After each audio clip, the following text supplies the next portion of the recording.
반갑습니다. 오늘은 스가랴 말씀을 함께 나누도록 할게요. 1절 말씀 읽고 나누기 시작을 합니다. 다리오 왕 제2년 여덟째 달에 여호와의 말씀이 이도의 손자 베레가의 아들 선자 스가랴에게 임하니라. 이르시되 여호와가 너희의 조상들에게 심히 진노하였느니라. 영성은 갱신되어야 합니다. 라는 제목으로 말씀을 나누도록 할게요. 오늘부터 스가랴 말씀을 함께 나눕니다. 어, 가장 긴 장 가운데, 긴 책 가운데 하나죠. 14장까지 있으니까 무척 긴 장입니다. 주전 520년에서 518년 어간의 바벨론으로부터 귀환해서 예루살렘에 살고 있었던 유다 사람들을 상대로 스가랴 선지자는 활동을 했다라고 알려져 있죠. 할아버지 이름까지 다 등장을 해요. 이미 오래도록 사실은 스룹바벨과 함께 돌아온 제사장 중에 한 명이 아니었을까 이렇게 생각을 합니다. 유배에서 돌아온 유다 백성들이 가장 먼저 해야 할 일은 당연히 바벨론에 의해 파괴된 성전을 재건하는 일이었죠. 학교와 같은 시대에 사역된 선지자 스가랴 역시 같은 목적을 가지고 메시지를 전달하는 것으로 알려져 있습니다. 학계에는 우리가 잘 알지만 80세 노인의 부름을 받은 선지자였다면 스가랴 선지자는 어린 날에 소명을 받은 선지자라고 알려져 있죠. 그래서 보통 소년 선지자라는 별칭이 있기도 합니다. 나이를 추정하는 거 쉽지가 않아요. 근데 대략 그때 이제 우리가 잘 알지만 예레미야 선지자를 말할 때 보소서 나는 아이라 이렇게 표현하잖아요. 그때 예레미야의 나이가 40살 정도 됐거든요.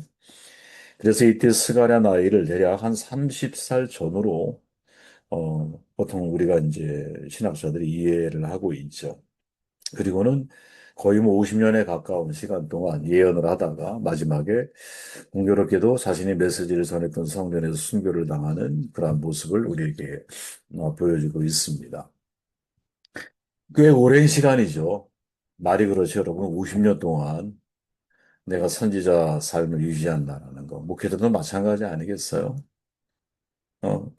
보통 한 40년 정도 하면 목회자가 은퇴를 하는데 50년을 내가 선지자로 살아갔다? 이거 대단히 쉬운 일이 아니에요. 어려운 일이라고 봐요, 저는. 이 자체가 우리에게 중요한 교훈을 던지고 있죠. 한결같은 선지자로서의 영성을 유지하고 있다라는 거죠. 이게 우리에게 주는 도전이 뭘까? 아, 영성은 계속해서 지속적으로 갱신되어져야 되는 거구나. 전 저와 여러분들의 삶이 머물러 있는 영성의 사람이 아니라 고정되어 있는 그래서 화석화되어져 가는 영성이 아니라 계속해서 갱신이 돼서 어제보다 오늘 내가 하나님 앞에서 나의 삶이 오늘보다 내일이 하나님 앞에서 나의 영성이 더 깊어지고 더 성결해지고 더 하나님의 마음을 내가 많이 알. 누구보다 많은 하나님과의 개인적인 체험, 영적인 체험이 있고 정체성의 분명한 체험이 있고 부르심의 소명이 있다면 사명이라고 하는 파송에 날 어디로 보내셨는가 여기에 대한 소명도 다시 한번 회복하는 날마다 우리의 영성이 갱신되어지는 그런 사람이 되었으면 얼마나 좋을까요? 아니요. 그런 사람이 되어 가야 되는 거죠. 바울이 말하잖아요. 이 세대를 본받지 말고 마음을 새롭게 하며 변화를 받아 진행형이거든요. 계속 진행해 줘야 된다라는 거죠. 초대교회 우리가 잘 아는 아다나시우스 성신이 되어야 하는 책에 보면 영성의 갱신이 지속되어져야 한다. 이 말을 아주 지속적으로 말을 하거든요. 근데 이분만이 아니에요, 여러분. 그 이후에 같은 시기 바질이라고 하는 분, 중세시대의 클레르보라고 하는 분, 하나님의 사랑에 관하여 라는 책 이런 데를 보면 종교개혁 시기의 존 낙스도 마찬가지고 현대신학의 리처드 포스터도 마찬가지고 이분들이 계속해서 이야기하는 내용에 공통점이 하나 있어요. 공통점이 뭐냐? 영성은 멈춰 있는 게 아닙니다. 시대와 환경과 상황 속에서 계속해서 갱신되어져야 됩니다. 이런 이야기를 하거든요. 우리의 영성은 점점 갱신되고 있느냐, 아니면 그 자리에 머물러 있느냐. 굉장히 중요하게 살펴야 할 우리의 내면의 모습이죠. 좁은 의미에서 영성신학 많이 들어보셨을 거예요. 그죠? 신비가들이나 수행가들의 체험, 그들의 체험을 성찰하고 그들이 기록하여 전해준 하나님을 향한 내적인 성숙의 여정을 신학적으로 성찰하는 것을 영성신학이라고 보통 말을 하잖아요. 그들이 체험 속에는 우리 모두의 체험이 그 속에 담겨 있을 수 있다는 전제를 가지고 보는 거예요.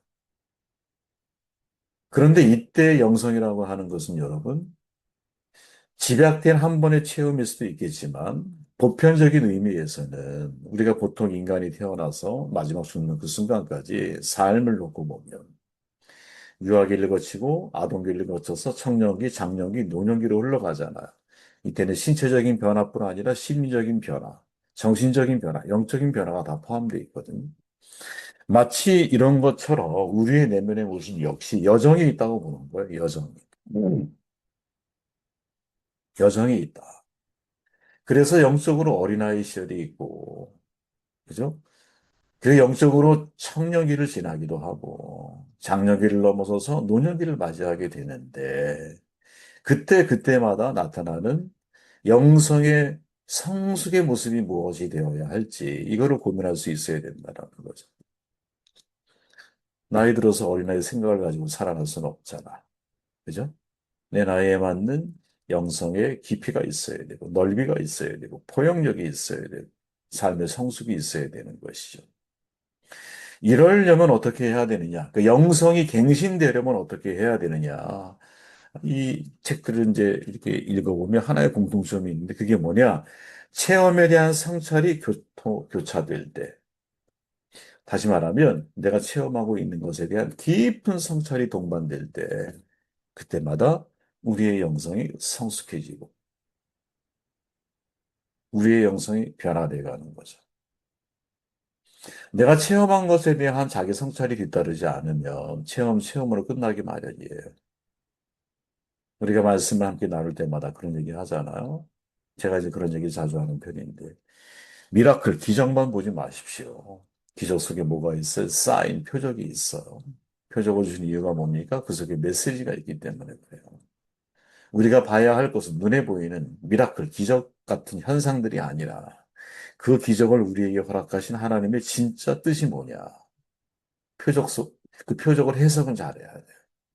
그래서 진짜 그 표적을 통해 하나님이 내게 전하려고 하는 메시지의 핵심을 우리가 붙들어야 한다는 거죠. 지난 시간에 우리가 원하시면이라는 말씀을 제가 했잖아요. 원하시면이라고 하는 표현은 독특한 표현 가운데 하나예요. 여러 문둥병자 치료 사건이 있지만 그중에 어느 한 문둥병자를 향해서 그 문둥병자가 고백하는 내용을 예수님이 똑같이 고백하거든요. 원하시면 저를 깨끗하게 하실 수 있습니다. 그래서 주님이 말씀하시길래 그를 긍휼히 불쌍히 한 눈으로 바라보시면서 그를 만지시잖아. 그리고 나서 내가 원하노니 깨끗함을 입어라. 이렇게 말하잖아. 이때 원하시면이라고 하는 말 속에 담겨 있는 숨겨진 의미가 뭐냐? misbelief라는 거죠. misbelief. 뭐 자기 자신에 대한 잘못된 믿음을 가지고 있는 거야. 아무도 나를 원하지 않아. 가족의 심각한 냉대를 경험하고 자기 질병에 대한 고통뿐 아니라 격리되어 살아가는 삶의 외로움. 고독이 아니죠. 진짜 외로운 거죠. 그거는. 아무도 나를 원하지 않아. 예. 내 몸을 이렇게 보면 나도 내가 나를 원하지 않아요. 그죠? 막 썩어 들어가는 내 몸을 내가 보며 생각해 보세요. 나도 나를 원하지 않을 수 있는 상황에 직면해 있는 사람들이 있거든요. 과연 그들을 향해서 우리는 어떠한 마음과 어떠한 태도를 가지고 나아가야 될까? 예수님의 모습 속에 답이 있죠. 내가 원하노니. 비록 당신이 어떤 인생을 왔다 할지라도 나는 당신이 행복한 삶을 살아가기를 바랍니다. 진짜 봐야 할 거죠. 체험을 통해 체험에서 끝나는 게 아니라 그 체험에 대한 깊은 성찰을 통해서, 그죠? 내 영성이 자라는 거야. 만약 체험이 있는데 성찰이 뒤따르지 않잖아요? 영성이 자라질 않아. 수많은 기적을 우리들이 목격을 했어요. 그러나 대부분의 사람들은 예수를 버리고 떠나. 오히려 예수님을 배반하는 자리에서 이유가 뭐냐? 체험이 성찰을 통해 나의 영성의 변화를 이끌어내지 못했다라는 거죠. 그러면 이런 많은 영성 과거부터 지금까지 말하고 있는 사람들이 이야기하는 영성 갱신의 핵심 주제가 뭐냐? 여러 가지가 있겠지만, 그죠? 그 중에 공통적으로 나오는 세 가지가 있어요. 첫째는 뭐냐? 기도의 갱신이 있어야 된다. 두 번째, 영적인 분별의 갱신이 있어야 된다. 세 번째, 공동체적 갱신이 있어야 된다. 이 세 가지가 여러분, 우리의 중요한 핵심이 되셨으면 좋겠어요. 기도의 갱신이 뭘까요, 여러분? 그러니까 우리의 기도가 영성적으로 깊어지는 기도가 되어진다라는 것. 점점 더 성숙해지고, 점점 더 잘하고, 체험이 성찰이 되어서 나의 삶이 되어지는 그런 기도는 어떤 기도일까? 처음엔 나를 중심으로 기도하는 거죠. 그죠? 아이처럼. 시간이 지나면서 너가 보이는 거죠. 우리 집사님이 늘 말씀하시지. 내가 중보하면서 그 사람의 마음이 느껴지더라. 타인을 위한 중보의 자리까지 나가는 거죠. 이보다 더 발전하게 되면 어디까지 갈까요? 하나님의 뜻이 실현되어지는.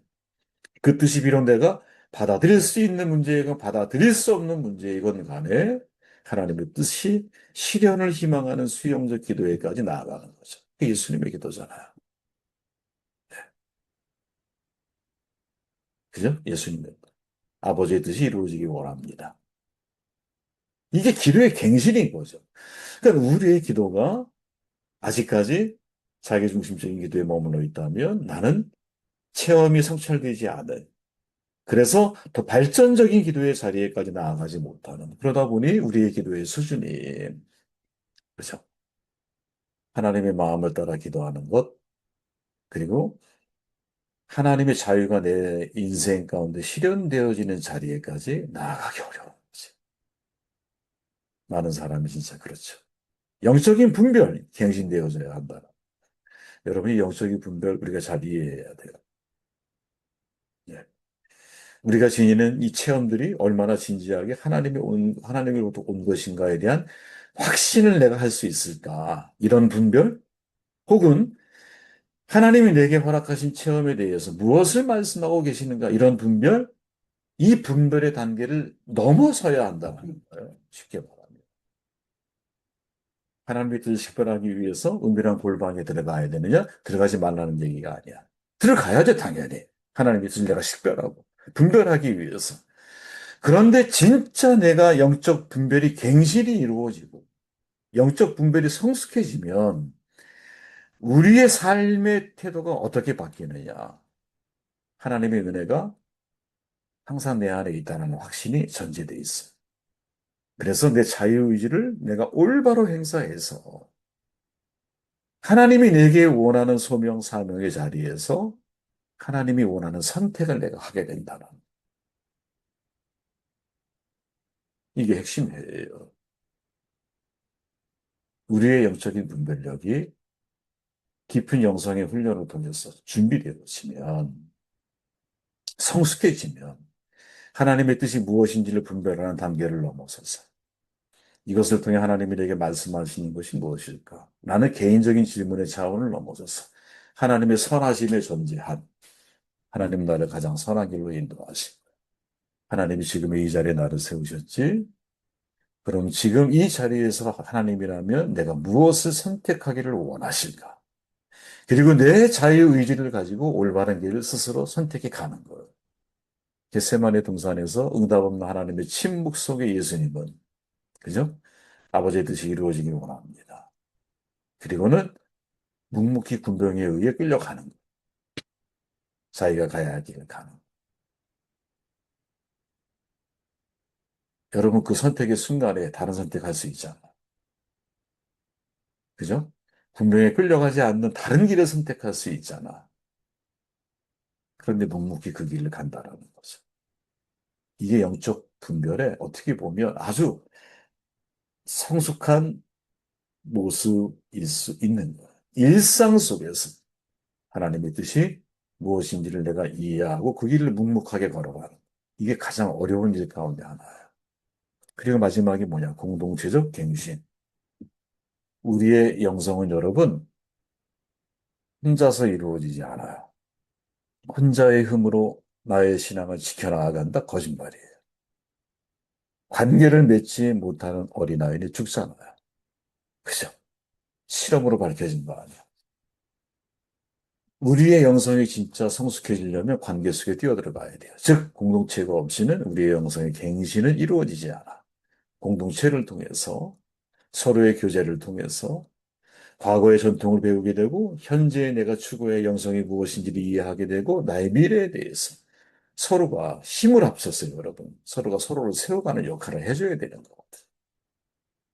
공동체를 떠나면 안 되는 거예요, 그래서.